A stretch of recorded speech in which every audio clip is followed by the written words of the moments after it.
Acción. Buenos días, Conchita. Buenos días, María Claudia. Bueno, para nuestro público de Mundo Motiva, tenemos un programa que se centra mucho en las acciones y las personas solidarias. Y consideramos que tú eres una persona solidaria.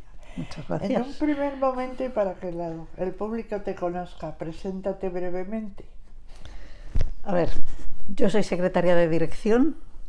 He trabajado unos años al principio en la empresa privada y luego ya soy funcionaria de carrera y he estado trabajando bastantes años como secretaria de altos cargos. Mi último destino en la administración ha sido con el director general de la Familia y el Menor en la Comunidad de Madrid. Cuando llegaron, pues en el 2019, cuando llegó el cambio de gobierno, tenía posibilidad de prejubilarme y decidí hacerlo. Entonces, durante mi vida laboral y después, por supuesto, mucho más de lleno, pues sí que es verdad que me he dedicado pues, a hacer temas de acción social, de voluntariado, porque siempre me ha parecido importante pues, ayudar a otras personas. Entonces me he centrado especialmente en discapacidad, en discapacitados psíquicos, y luego en temas de familia.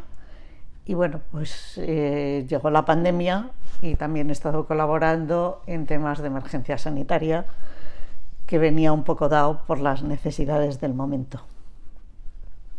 Es muy interesante tu trayectoria y entonces de ahí entiendo que se derivó este libro. Efectivamente. 8 claves para una convivencia feliz. ¿Qué te impulsó a escribirlo? Vamos a ver, yo me parece que una de las cosas que enriquecen a una persona es viajar. Y a mí me gusta mucho viajar y un año en Bélgica conocí un proyecto que se llama Home Management, que lo que busca es ayudar a las familias, especialmente a las parejas jóvenes, pues a conciliar trabajo, familia. Bueno, pensé que era un proyecto que había que traerse a España. Entonces, bueno, pues es un proyecto que nació en Francia. Contacté con la autora del proyecto, que es Claire Masvallé. Nos pusimos en marcha y empezamos a trabajar, pues primero un trabajo de traducción de todo el material que tenían en Francia o que tienen, de buscar una entidad con la que poder hacer el convenio. Para eso la Fundación FASE se ofreció, FASES, Familia, Sociedad y Educación, y se ofreció a que servirnos de ese paraguas jurídico. Entonces, la autora del proyecto, Claire Masvallé, tenía 2 libros y pensamos inicialmente traducirlo y después pensamos que no, que ella nos hiciera un poco un guión y que nosotros hacíamos aquí el libro. Y así surgió pues el escribir este libro de 8 claves para una convivencia feliz como apoyo para todas esas personas que hicieran el curso y, por supuesto, para cualquier persona que caiga el libro en sus manos y que tenga la posibilidad de leerlo y que le sirva de ayuda. A mí me parece sumamente interesante. Y dime, si medimos la temperatura de la familia como unidad básica social, ¿qué nos dirías? ¿Tiene fiebre? ¿Está sana la familia en España? Una difícil pregunta. Pero bueno, a ver, yo creo que la familia en general, quiero pensar que está sana. Eso no quiere decir que no haya familias que tengan un poco de fiebre. Pero bueno, es verdad que la familia pienso que es la célula principal de la sociedad. Entonces, si la familia no está sana, la sociedad está en grave riesgo.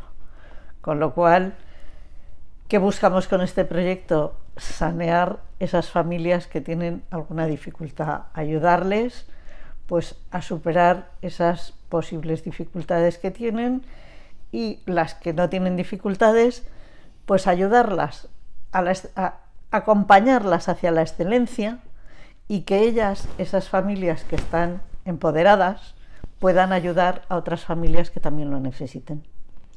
Es que me parece muy interesante, realmente.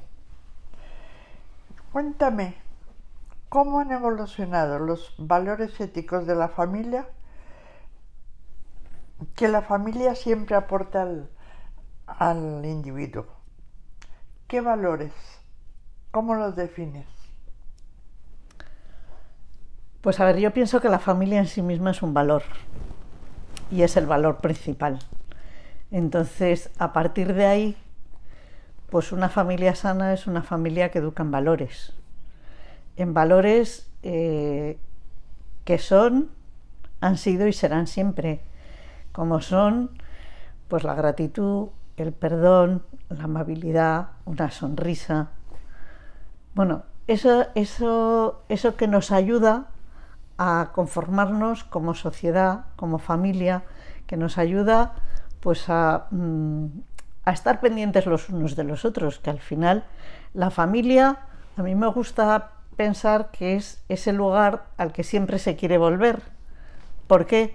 Porque en la familia es donde te quieren por quien eres, no por lo que tienes, por lo que sabes, no, por quien eres.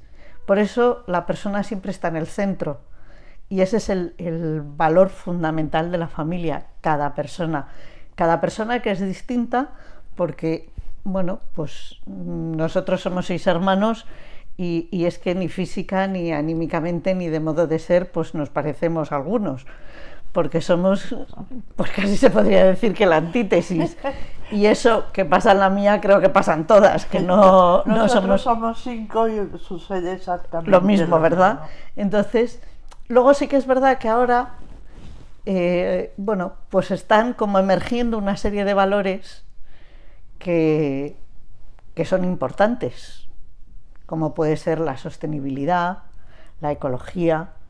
Al final, pues es que el mundo es la casa común de todos, que tenemos que cuidar, y que ahora pues nos encontramos que a veces, pues por un lado se habla mucho de ecología, de reciclar, y otras veces de repente decimos, ¿y estas agresiones al planeta que hacemos? Bueno, pues esos valores también son importantes ahora y siempre, porque es verdad que, bueno, pues hay que cuidar esa casa común, hay que reciclar, hay que pues intentar que nos dure mucho lo que tenemos, que es nuestro planeta, que es maravilloso. Es verdad. Vamos a ver, veo que la ética que aporta la unidad familiar, que es un movimiento bidireccional, es decir, no solo los padres y abuelos, sino también los hijos aportan valores e ingredientes éticos de conjunto. ¿Qué opinas al respecto? Pues que estoy completamente de acuerdo. Que es verdad que si la familia en sí misma es un valor, creo que los abuelos son un gran valor. ¿Por qué? Porque los abuelos tienen una experiencia que tienen que transmitir a los hijos y a los nietos, y que esa convivencia, no me refiero, porque a lo mejor no siempre es posible, a la materialidad de vivir bajo un mismo techo, pero sí a esa convivencia, a esa relación muy fluida, muy frecuente de los abuelos y los nietos, que es importante. Y luego es verdad que los hijos y los nietos pues también tienen mucho que aportar, porque vivimos en un mundo digital y la realidad es que la mayor parte de los abuelos ahora mismo son analógicos.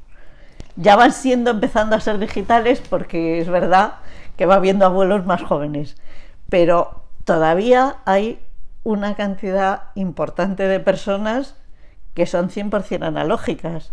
Entonces ahí los chavales pues es verdad que haciendo un buen uso de las tecnologías aportan mucho valor porque enseñan. Y luego enseñan porque a mí me gusta decir que los niños son pequeños pero no tontos y saben muchísimo y enseñan porque tienen un modo de pensar mucho más fresco, tienen unas ocurrencias que a un adulto no se le pasan por la imaginación porque tenemos unos respetos humanos. Bueno, hay un montón de factores que creo que es una complementariedad muy grande, esa relación intergeneracional. Que es muy importante, desde luego. Ahí estamos también de acuerdo. Bueno, pues ahora vamos al tema de la mujer. Ahora se dice la mujer trabajadora, pero las mujeres han trabajado toda la vida en su casa, en el campo, como educadoras, etc. Sin embargo, ha llegado el momento, quizá por la incorporación masiva a la empresa, que se requiere una cierta conciliación familiar. ¿Cómo lo ves tú? Pues una necesidad. O sea, efectivamente la mujer ha trabajado siempre y mucho, para que no nos vamos a engañar. Desde que la mujer se ha incorporado masivamente al mundo laboral, no es que trabaje más, pero ha cambiado un poco la fisonomía, por llamarle así, de la familia. ¿En qué sentido? En que, bueno, pues antes el hombre no hacía nada en casa y ahora mal vamos si no hace nada, porque, y de hecho, la gente joven van, no me gusta decir que mitad y mitad, porque tampoco se trata de eso, porque depende mucho del horario laboral de cada uno, depende mucho de las habilidades de cada uno, porque hay que hacer, bueno, pues si a uno se le da mejor una cosa, que lo haga, que le va a costar menos esfuerzo y menos tiempo, pero sí que es verdad que hay que conciliar. Y luego también me parece que es importante, y eso se habla en el libro y se explica en los cursos, cuando hablamos del proyecto familiar. ¿Por qué? Porque el proyecto familiar quiere decir que la familia es de todos, es de los padres y es de los hijos.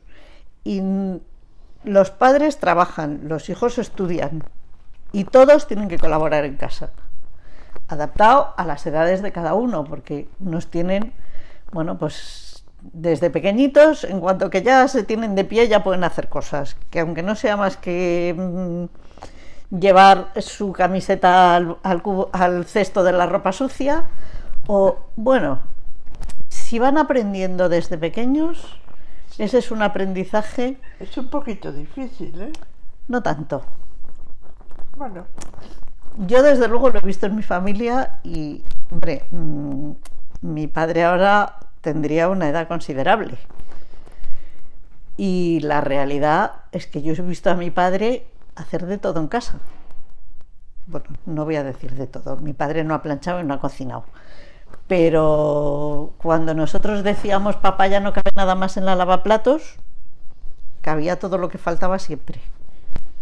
Cuando se rompía algo, bueno, pues porque cada uno tiene sus habilidades y cada uno teníamos nuestro encargo en casa.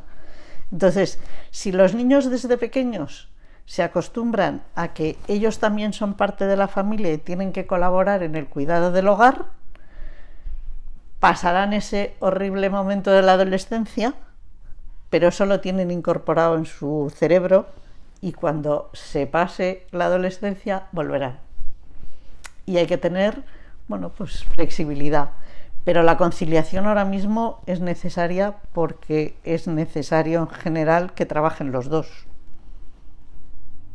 Ahora hablemos del tema de la autoridad dentro de la familia. ¿Qué opinas del modelito poli bueno, poli malo? Es aquello de, papá, mamá me ha castigado. Y de repente surge el papá poli bueno, bueno, ya será menos. ¿Tú qué opinas de eso? ¿Cómo debe funcionar? Difícil tema. A ver, yo creo que el poli bueno y poli malo no es la mejor idea. Me parece más importante que los padres vayan al unísono, que unas veces pues será uno y otras veces será el otro el que tenga que regañar o llamar la atención. Sí que es una realidad que la autoridad es necesaria, que los hijos necesitan límites para aprender, porque si no es muy difícil, y que tienen que saber que hay cosas que no se pueden hacer. Que no se pueden hacer, que hay que explicárselas, porque hay que explicarles que no pueden coger con 2 años un cuchillo porque se pueden cortar. Y hay que explicárselo, no decirles simplemente que no. Eso a medida que van subiendo en edad. ¿Por qué? Pues porque necesitan para su crecimiento personal tener límites y saber que hay cosas que se pueden hacer y otras que no. Cierto. En el tema de la escuela como extensión de la familia y su influencia en los hijos y en la coordinación con los padres, ¿cuál es tu opinión?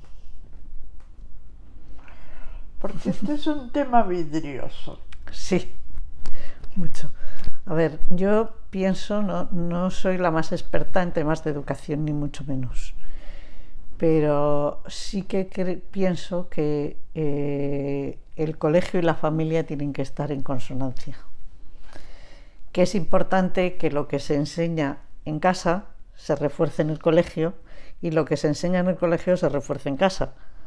Si van al unísono, pues al final esos niños tendrán una formación integral. Si, como ahora nos encontramos a veces, en casa se le quita la autoridad al profesor, mal vamos. Porque en el aula la autoridad la tiene el profesor. Entonces, esa relación de los padres con los profesores, con los tutores si los hay, me parece que es importante, que tiene que ser una relación muy fluida y que se ayuden mutuamente, porque a veces pues los niños tampoco saben manifestar lo que pasa, pero se ve que pasa algo. Otras veces sí. Bueno, entonces pienso que es importante buscar un colegio para los niños que esté en línea con el pensamiento, o como le queramos llamar, ideología, creencias, valores de los padres, porque eso ayudará en la educación de los hijos. Bien, pasemos ahora al tema del voluntariado. ¿En qué proyecto de voluntariado te has sentido tú más satisfecha? Pues a ver, yo llevo muchos años colaborando en la residencia Las Jaras, que es una residencia de discapacitadas psíquicas, que forma parte de la Fundación Promiva, aunque sea un poco separada, que tiene un colegio de educación especial. Entonces, ese colegio lo crearon un grupo de padres que se encontraron con que tenían hijos con una discapacidad psíquica, que no encontraban su sitio en un colegio, que necesitaban otra cosa. Crearon el colegio y cuando esos chavales fueron creciendo, se creó la residencia Las Jaras para las chicas y el centro ocupacional La Veguilla para los chicos. Ahora ya eso ha cambiado un poco, ya están. Entonces, yo en Las Jaras he colaborado mucho porque soy muy amiga de la directora, que lleva muchos años, y para mí ha sido pues un proyecto muy satisfactorio. ¿Por qué? Porque estas personas son puro amor. A mí a veces hay gente que me dice, ¿no te deprime? Digo, todo lo contrario. Tú entras por la puerta, eso sí, preparada para que te den besos y abrazos, y lo primero que te dicen, y lo dicen porque lo piensan, porque son gente que no tiene filtro, qué guapa estás, con lo cual eso ya le sube la moral a cualquiera. Sí. Saltan de alegría, pero físicamente saltan de alegría cuando vas, con lo cual dices, pues qué bien. Y a mí ahí me pasó una cosa que me hizo darme cuenta de cómo son estas personas. Bueno, pues yo iba bastante y un día fui, dejé el bolso en el despacho de la directora y de repente oigo barullo y dije, ¿qué habrá pasado? Asomo, bueno, pues habían entrado a robar, no se habían llevado nada, pero se habían llevado mi bolso, con lo cual me dejaron absolutamente sin nada. Y en el momento en que las chicas se enteraron, prácticamente diría que una por una vinieron a decirme, pues según, ¿no? Conchita, mira, si necesitas dinero, le digo a Gloria que te dé lo que me mandó el otro día mi madre. Yo, no te preocupes. Conchita, que mira, que el otro día vino mi madre y me dio un dinero que te lo doy porque te han dejado sin nada. Y la que más me impresionó, porque eso efectivamente tuve que decirle, Gloria, déjame dinero para coger el autobús e irme a trabajar, porque me habían dejado absolutamente sin nada. Una que, como me habían robado el bolso y la agenda de trabajo, vino y me dijo, ¿te han robado la agenda? Digo, sí. Dice, pues, mira, como a mí me ha regalado mi madre una, le voy a decir que el próximo día que venga me la traiga y te la doy. Y yo honradamente pensé, ¿se le olvidará? La siguiente vez que fui, vino la chiquilla con la agenda para mí, porque me habían robado la agenda. Y dije, esta gente realmente te quieren. Sí. Te quieren y se acuerdan de, de cosas que has contado que tú ni te acuerdas, porque ahora mismo tienen una historia con una amiga mía que fuimos a una fiesta de Navidad y que no sabemos de dónde ha salido el tema de las ovejas, pero ellas no se olvidan de las ovejas y asocian Lola y sus ovejas, y Lola ni tiene ovejas, ni se dedica al campo, ni nada que se le quiera parecer. Algo les debió contar que ni nos acordamos, pero ellas se acuerdan de las ovejas. Entonces ese es un proyecto muy gratificante, la verdad. Bueno, pues además, ¿en qué proyecto has sentido que puedes aportar más? Pues a ver, uno es en el de los cursos de Home Management y con el libro 8 claves para una convivencia feliz, porque me parece que, bueno, pues ayudar a las familias es ayudar a la sociedad. Y coordinar este proyecto para mí es una satisfacción. Es un trabajo, porque evidentemente es un trabajo, pero es una satisfacción, porque en los cursos que ya hemos hecho, que bueno, pues han pasado un buen puñado de alumnos, es muy gratificante que te digan, pues si ya llevan años casados, varios nos han dicho, ay, si esto me lo hubieran contado cuando nos casamos, qué bien nos hubiera ido. Y qué fácil, y eso lo dijiste tú, efectivamente, efectivamente, tú también lo dijiste. Y de hecho he aplicado cosas del libro. Sí, me lo has dicho. Y eso es muy gratificante. Y luego, pues cuando son matrimonios jóvenes, recién casados, o alguna pareja de novios que todavía no se han casado, pero que les ves con esa ilusión de poner en marcha su nuevo proyecto de vida con un conocimiento. Es cierto. Hay dos cositas que no me resisto, no son totalmente políticamente correctas, pero a ver. La primera, cuando he leído tu actividad he visto que colaboraste en el proyecto del COVID. Sí. No tenías miedo del contagio, etcétera, cuando todo el mundo estábamos en casa y con los guantes puestos y la mascarilla. A ver, miedo como tal no, porque yo me sentía en un entorno seguro, aunque efectivamente, o sea, yo estuve colaborando, no en el primer momento. A ver, en el primer momento, cuando estalló la pandemia, al que había sido director general de familia, con el que yo había trabajado, pues desde la Consejería de Sanidad le pidieron si conocía a alguien o había alguna forma de colaborar trasladando a los mayores de la residencia al hospital y vuelta. Entonces, bueno, pues Alberto San Juan contactó con SAMU, que es una empresa de emergencias sanitarias de Sevilla, es una empresa familiar, habló con ellos y mandaron pues unas ambulancias y unos técnicos de ambulancias y enfermeros. Yo en ese primer momento, a mí me pilló el confinamiento en casa de mi madre, con 90 años y diálisis, con lo cual en ese primer momento no estuve ahí en primera línea por prudencia. Total.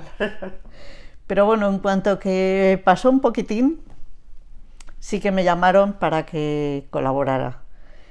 Y no sé si fue una insensatez, pero yo miedo no tuve porque me encontraba eso en un entorno seguro, sabiendo que estaba con personas que sabían lo que hacían, que teníamos una zona donde se ponían el EPI, se quitaban el EPI.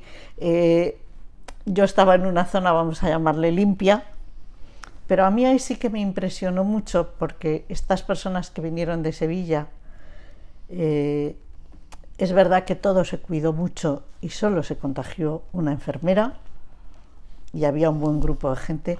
Era gente muy joven y a mí me impresionaba verlos volver. Y cuando ya tuve un poco más de confianza y les tiraba un poco de la lengua, decían, es que nunca se nos va a olvidar lo que hemos visto. Dice, porque es tan duro, tan impresionante. Eso que hemos oído decir, que se daban media vuelta para ir a buscar algo y esa persona se moría en ese intervalo de nada, eso les ha pasado.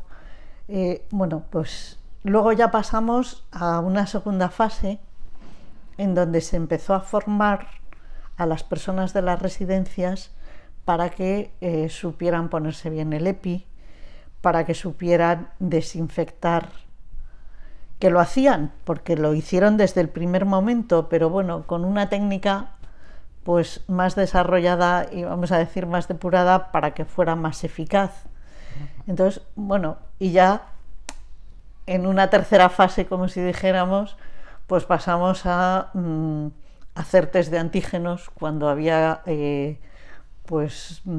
eventos, cuando ya se empezaron a hacer algunas cosas o había alguna reunión de un grupo y que querían estar más seguros.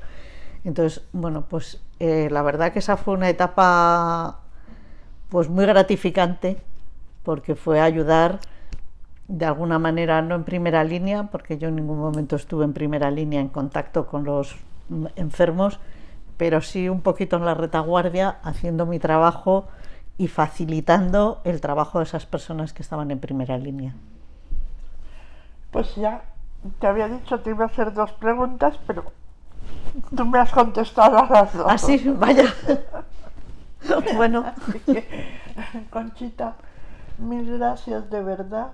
No, muchas gracias a vosotros por este gran proyecto que tenéis y por darme la oportunidad de hablar, como se suele decir, de mi libro y de estos proyectos de voluntariado tan gratificantes que estoy desarrollando y que he hecho.